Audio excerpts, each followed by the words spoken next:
बाकी दरबारी ने कहा कि थू थू यार, मतलब लड़का केवल हैंडसम नहीं है, बोलने में भी कितना तेज। फिरोजा महल के ऊपर खड़ी थी और फिरोजा ने वीरमदेव को देखा और love at first sight.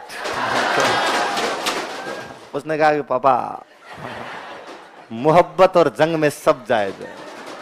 Alauddin का अटैक कर दिया जाए तो पहले फिरोजा कहती है बेचारी कि नहीं पापा ऐसे अटैक मत करो, मैं जाऊंगी मनाने के लिए, मैं बात करके आऊंगी एक बार। तो मामो लाजे भाटियान कुल लाजे चौहान जेम हूं परणु तुरकड़ीन उल्टो हो गए भाण।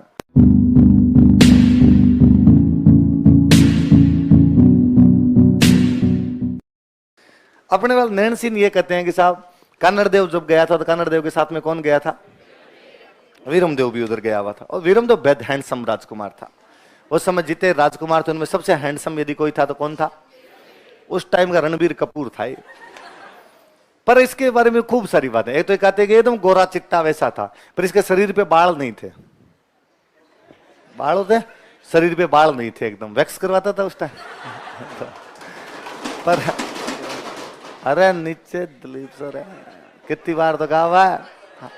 हाँ ऊपर, हाँ ऊपर है। तो वैक्स तो क्या करवाता था, थे नहीं जी, बाल थे नहीं इसके। पर पहले ना बाल नहीं होना बुरा माना जाता था, है ना। पहले जो आदमी जितना भालू जैसा होता था उतनी ज्यादा मर्दानगी यूं। तो आप पुरानी फिल्म में देखो, सनी देओल के नहीं हो, अनिल कपूर भालू हो जैसे यूं, बाल ही बाल है एकदम, तो उनको यूं ज्यादा अच्छा माना जाता। पर ये वीरमदेव यूं हाजिर जवाब था, स्मार्ट था बहुत ज्यादा। तो कहते हैं एक दिन अलाउद्दीन के दरबार में बैठे हुए और अलाउद्दीन ने यूं बातों बातों में पूछा, कह रहे वीरमदेव जब बाल बांट रहा था भगवान, तू कहां चला गया था? शरीर पे बाल नहीं यार तेरे। बड़ा यूं वापस हाजिर जवाब था, वापस आंसर दिया कि सुल्तान बात सही है आपकी, जब भगवान बाल बांट रहा था तब मैं उस स्टॉल पे थोड़ा लेट पहुंचा था, क्योंकि मैं उस स्टॉल पे ज्यादा खड़ा हो गया था जहां बहादुरी बंट रही थी। क्या बंट रही थी? तो मैं बहादुरी वाली स्टॉल पे 2 बार चला गया था, इसलिए मेरे में बहादुरी तो डबल है। और जब मैं बाल वाली स्टॉल पे पहुंचा तो बाल खत्म हो गए थे, क्योंकि मुझे पता चला कि वहां आप 2 बार चले गए।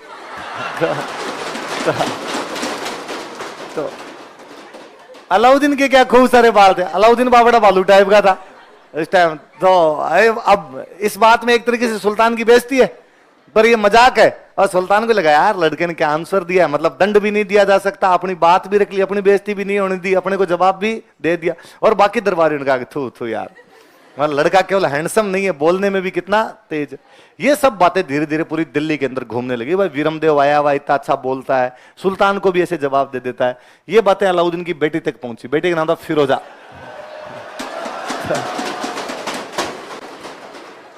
बेटे का नाम क्या था? फिरोजा तक पहुंची। फिरोजा की सहेलियां उसको कहती अरे बंदा है तो वीरमदेव है, बाकी सब। एक दिन वीरमदेव वो शरीर में हष्ट पुष्ट एकदम यूं नवयुवक की था उस टाइम।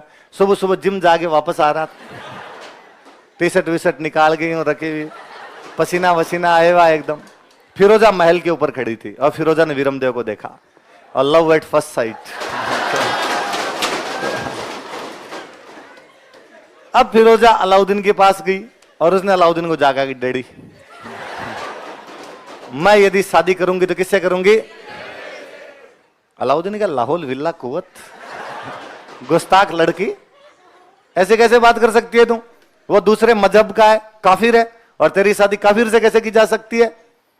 उसने कहा कि पापा मोहब्बत और जंग में सब जायज है। मोहब्बत यूं धर्म देख के थोड़ी की जाती है। अलाउद्दीन अब बेचारा, तो उसके फिरोजा की मां नहीं थी, फिरोजा की मम्मी जल्दी अर्ली एज में डेथ हो गई थी। अलाउद्दीन ने कहा कि नहीं, मैं उससे तुम्हारी शादी कैसे नहीं कर सकता। तो वो रोई। उसने कहा आज मेरी मम्मी होती ना तो पक्का कर देती, और आप मेरी बात नहीं समझते हैं। तो अलाउद्दीन को लगा कि यार बिना माँ की बेटी है ये, तो अलाउद्दीन का ठीक है कर देंगे, तू रो मत अपने। वो कन्नड़ देव के पास आया। कन्नड़ देव को उसने आका भाई मैं मेरी राजकुमारी फिरोजा की शादी तुम्हारे बेटे वीरमदेव से, ये दोनों बाप बेटे करना नहीं चाहते थे, ये दोनों करना नहीं चाहते थे। तो उसने अब वहां तो मना कैसे करे, वहां कन्नड़ देव वीरमदेव वहां मना कर दे तो सुल्तान शाम से पहले बोले पकौड़े बना ले दोनों के, तो उसको अलाउद्दीन खिलजी कहते थे लोग। तो इन दोनों ने कहा, पहले तो इन्होंने वैसे बहाने बना, अरे यार आप इतने बड़े राजा हो और हम यार छोटे मोटे राजा हैं, अपने में रिश्तेदारी थोड़ी हो सकती, रिश्तेदारी बराबर वालों में होती है। अलाउद्दीन ने कहा कि नहीं नहीं, वीरमदेव अच्छा लड़का है, पूरा इसको हिस्ट्री याद कर रखी है, ज्योग्राफी भी याद है इसको, एकदम पहली लाइन से मेवाड़ के प्राचीन नाम से लेके पूरा सुना सकता है ये। और मैं तो किससे करूंगा, वीरमदेव। तो इन दोनों ने फिर बहाने बनाए, इन दोनों ने कहा कि हमारे पास पैसे नहीं है शादी के। तो अलाउद्दीन का पैसे कितने ले जाओ, पैसे क्यों चिंता करते, इन्होंने कहा तू पैसे दे पहले।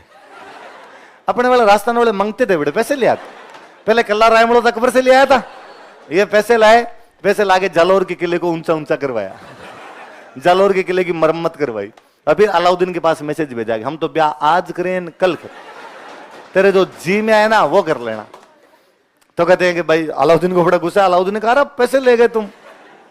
तो अलाउद्दीन का अटैक कर दिया जाए। तो पहले फिरोजा कहती है बेचारी कि नहीं पापा ऐसे अटैक मत करो, मैं जाऊंगी मनाने के लिए, मैं बात करके आऊंगी एक बार।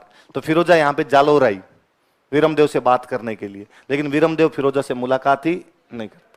उसने कहा नहीं मैं नहीं मिलता ही हूं, सख्त आदमी था इस मामले में। फिरोजा वापस चली जाती है। फिर फिरोजा की धाई माँ थी, धाई माँ समझते हो, गुलविहिस्त। धाई माँ का नाम क्या था, नोजूबाई, पन्ना धाय, गोरा धाय, ये सब धाई माँ थे। तो वैसे मैंने बताया मम्मी थी नहीं, तो उसके दो धाई माँ थी, उसका नाम क्या था, गुलविहिस्त ने कहा कि तू रो मत, मैं बात करके आती हूँ एक बार। गुलविहिस्त यहाँ पे आती है, जालौर आती है।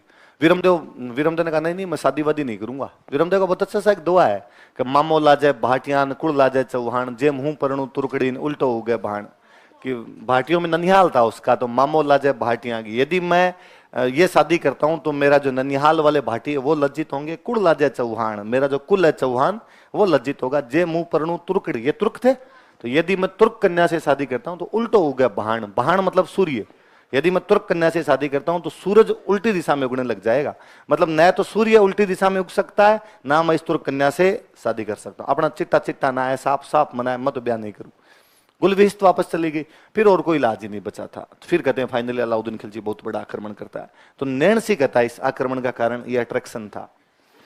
यदि वीरमदेव फिरोजा की बात मान लेता तो ये आक्रमण नहीं होता।